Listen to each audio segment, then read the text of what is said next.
안녕하십니까. 황태순TV의 황태순입니다. 2021년 3월 20일 토요일 오전입니다. 황금박쥐, 해골 황금박쥐 이해찬 전 대표가 6개월 만에 다시 등장했습니다.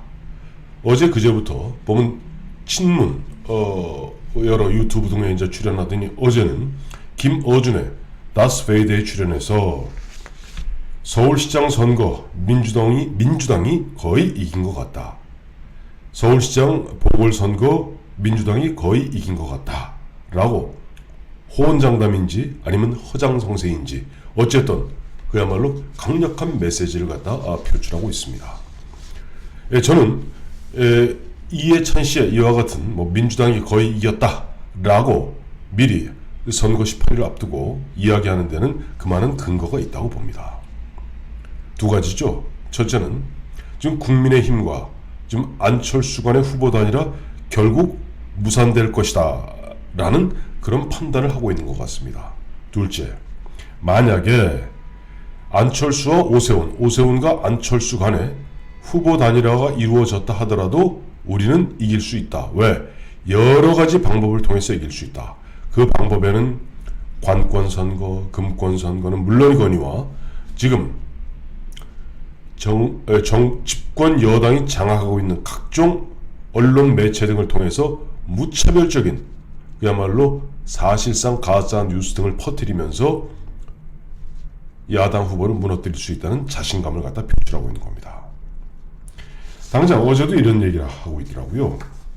서울시장 선거 민주당이 거의 이긴 것 같다 하면서 그 예로서 오세훈 후보를 타겟으로 딱 삼은 거예요.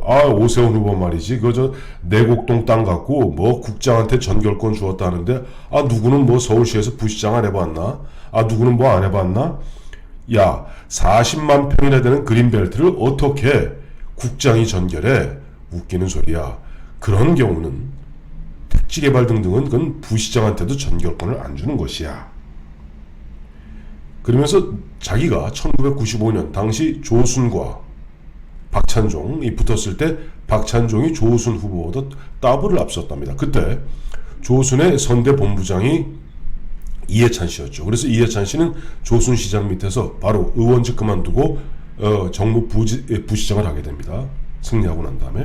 그러면서 박찬종이 예전에 공화당 국회의원 시절에 유신을 찬양했다 하는 그런 비난에 휘말렸을 때 차라리 깨끗하게 박찬종이 그때 사실을 인정했으면 우리가 어려웠을 텐데 박찬종이 끝까지 보면 잡아떼고 그런 것 없다고 거짓말하는 통에 우리가 처음엔 40대 20으로 조순이 20, 박찬종이 40으로 크게 밀렸었는데 막판에 우리가 뒤집었어 라고 이야기하면서 지금 오세훈 씨는 기본적으로 공직자의 자세가 안 됐어 하면서 오세훈을 난타하고 있습니다.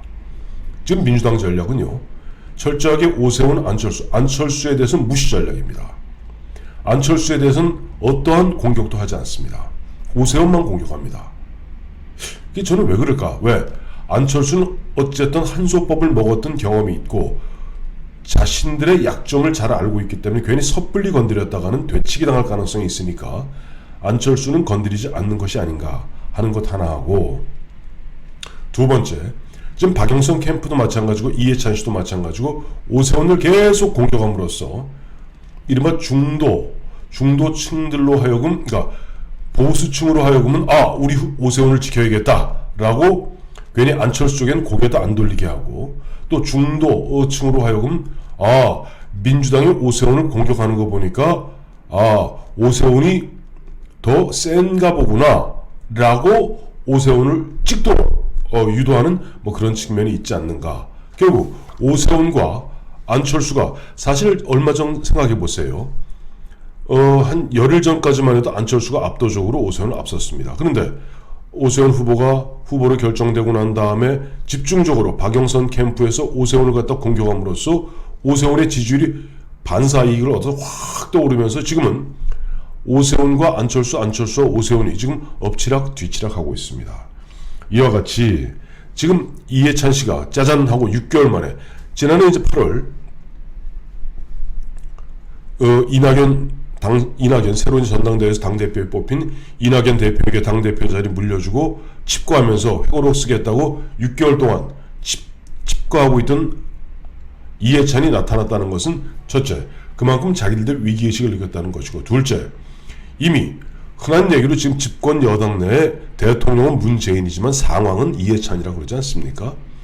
이해찬이 직접 6개월 만에 나서서 손발 걷어붙이고 서울 보선, 부산 보선 선거 독려하기 시작했습니다. 이낙연 씨는 주로 지금 부산에 지금 올인하고 있고, 이제 아마 이해찬 씨는 서울에 올인한 생각입니다. 그럼 뭐 노골적으로 본인이 선거 기간 동안에 틈만 내고 짬만 나면은 무조건 마이크 잡겠다고 얘기했죠. 자, 그렇다면 황금박쥐 해골 이해찬 씨는 왜 보면은 단일화가 안 될 것으로 장담할까요? 이해찬 씨는 밉긴 밉지만은 무려 지역구에서 7선한 사람입니다. 13대 김종인을 갖다가 저쪽 관악에서 꺾은 이후에 13, 14, 15, 16, 그 다음에 17, 18대는 불출마했고 19, 20 무려 7선 지역구 국회의원 했습니다. 지난 2016년에 김종인에 의해서 공천 탈락되자 무소속으로 세종에 가서 덜렁 당선되고 올라올 정도로 선거엔 귀재입니다. 그런 이해찬이 왜 후보 단일화가 되지 않을 거라고 장담할까요? 저는 이해찬이 장담하는 데는 이유가 있다. 왜? 지금 김종인의 안철수에 대한 그런 사감 플러스 오세훈의 욕심 플러스 지금 국민의힘 49개 지구당, 서울에 49개 당협이 있습니다. 지역구가 있죠. 그 중에 8명이 현역이고 나머지 41명이 원외입니다. 숫자는 원외가 훨씬 많습니다. 5배가 많은 셈이죠. 이 원외 지구당 위원장들, 원외 당협위원장들 중심으로 이른바 욕심들이 발동한다는 것을 이미 캐치하고 있는 겁니다. 마침 오늘 조금 전 들어온 소식에 의하면은 어제 오세훈 안철수 오세훈이 전격적으로 서로 양보하면서 뭐 단일화 합의하는데 이제 남은 것은 좋다. 그러면 큰 틀에 있어서 100% 무선 전화를 하되 경쟁력 하나 묻고 적합도 하나 물어서 둘이 합쳐서 결론 내자. 문제는 그 다음부터 문제가 뭐냐 하니까 그 언제 할 것이냐입니다. 안철수 쪽에서는 오늘 20일 내일 21일 토일 아무래도 집에 좀 사람들이 일하는 게 아니라 쉬는 때니까 많이 적극적으로 전화에 응답할 수 있으니까 주말을 이용해서 여론조사하여 22일 결정하자는 이야기인데 오늘 오전에 국민의힘 수석 대표 격이죠. 사무총장 정양석 씨가 이제 다시 역제안을 했습니다. 아니다.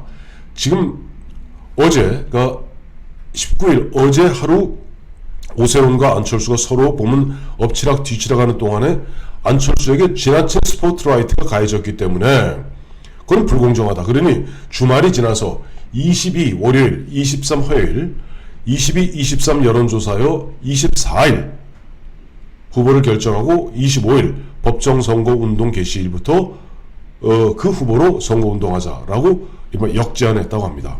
저는 정양석 국민의힘 사무총장의 그와 같은 역제안이 실현만 된다면 천만다행이겠습니다. 정말 천만다행이겠습니다. 그동안 사소한 문제 갖고 서로 보면 밀고 당기는데 계속 지금 국민의힘 원외 당협위원장들 중심으로 김근식과 김종인 위원장의 최측근이죠. 김근식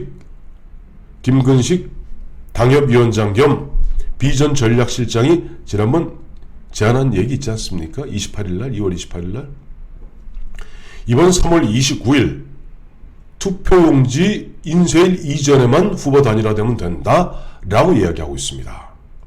그러니 지금 안 그래도 최근에 보면 김종인 위원장 주재로 49 서울 지역구 당협위원장 및 현역 의원들의 어떤 모임이 있었는데 그 자리에서 사실은 외부엔 잘 알려지지 않았습니다만은 난장판이 됐습니다. 특히 원외 당협위원장들 입장에서는 현역 의원들이야 지금 계속 주목받고 있고 보면은 할 얘기하고 있습니다만 41명 원외 당협위원장들은 진짜 구워다는 보리 자르고 그야말로 지금 뭐 살아있는지 죽어있는지도 모르거든요. 그런 마당에 이번 서울시장 보궐선거를 통해서 자신들도 흔한 얘기로 좀 움직여야 되고 또 뭐 좀 가능하다면 한몫 챙겨야 되지 않겠습니까?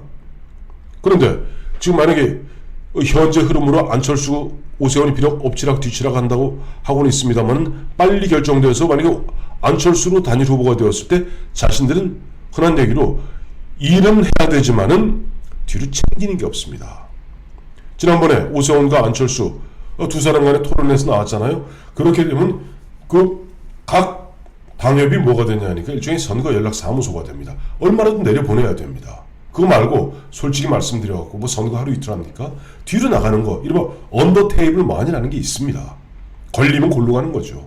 자, 그런 거 한몫 챙겨야 되고 둘째, 이번에 어쨌든 오세훈이 되어서 붙던 떨어지던 그 사람들한테 당협위원장들한테 아무 상관없습니다. 어차피 자기 선거는 2024년에 있거든요. 2024년에 자기 선거는 있는 것이고 당장 어쨌든 오세훈이 나와서 오세훈이 단일 후보가 되거나 아니면 정 안 되면 3자 대결 구도로 가더라도 우리가 열심히 뛰고 뭐 2등하면 어떻습니까? 어차피 뭐 저 청명해 주거나 단식해 주거나 2024년 저 3월 총선 때까지는 지금 자기는 어차피 백수 건달인데 정치품 건달이 별거 아닙니다. 그런 가운데 이들에겐 또 한 번 장이 열리는 거예요. 그게 뭐냐니까 내년 6월 1일에 있을 지방선거입니다. 어쨌든 국민의힘이라는 이런 진짜 누더기같이 덕지 신장기업 계속 간판만 바꾸어 달아서 누더기가 된 당이지만 이 당이 있어야지 결국 내년 대선 3월 9일 대선 또 6월 1일 지방선거 어떻게 지방선거 앞두고는 자 시의원 후보 그다음에 구의원 후보 공천권을 사실 당협위원장이 갖게 됩니다. 우리 다 알지 않습니까? 어떻게 지금 공천이 이루어지는지 솔직히 말해서 이거 왔다 갔다 합니다. 이거 왔다 갔다 합니다. 많은 사람들이 그런 증언들하고 사달이 나지 않습니까? 자, 이런 가운데 원외 당협위원장들의 그와 같은 이해관계가 지금 시간을 끌면 끌수록 유리하다고 판단하고 있는 오세훈 후보와 어떻게 하든지 안철수한테 주지 않고 만약에 최악의 경우 안철수까지 마지막 순간에 단일화가 결렬되어서 3자 구도로 가더라도 안철수는 죽어도 우리 당은 또 신장개업하고 간판 바꾸고 달면 돼 라고 믿고 있는 김종인과 41명의 원외 당협위원장과 다음에 거기 개인적 욕심이 눈에 확 덮인 오세훈 후보. 자, 이러다 보니까 지금 모양새가 아주 우스워진 게 안철수는 계속 자 내가 다 양보할 테니까 자 오늘 내일이라도 빨리 저 여론조사 합시다. 이제 시기만 남았는데 그걸 더 미루고 앉았는 겁니다. 그래야 제가 거듭 말씀드리지만 좋습니다. 뭐 안철수 어차피 홀라당 벗었는데 까짓거 주말에 안 하면 어떻습니까? 월요일 화요일이라도 두 곳 여론조사기관에서 경쟁력으로 한 번, 다음에 적합도로 하나, 그래서 두 개 나중에 플러스 합산하여 결과내서 안철수가 되든 오세훈이 되든 단일 후보만 만들어 내십시오. 그렇다면 지금 이번 서울시장 보궐선거 민주당이 이미 거의 이긴 것 같아 라고 호언장담하는 이해찬 황금박쥐 해골의 그 말이 호언장담이 아니라 허장성세에 불과했다는 것을 입증하게 될 것입니다. 물론 그렇다 하더라도 이해찬 두 번째 보관이 있죠. 플랜 B는 뭡니까? 어마어마한 돈과 사실상 3.15 부정선거에 버금가는 부정선거를 획책하려 들 겁니다. 그러라고 바로 황금박쥐 이해찬이 전면에 다시 등장한 것입니다.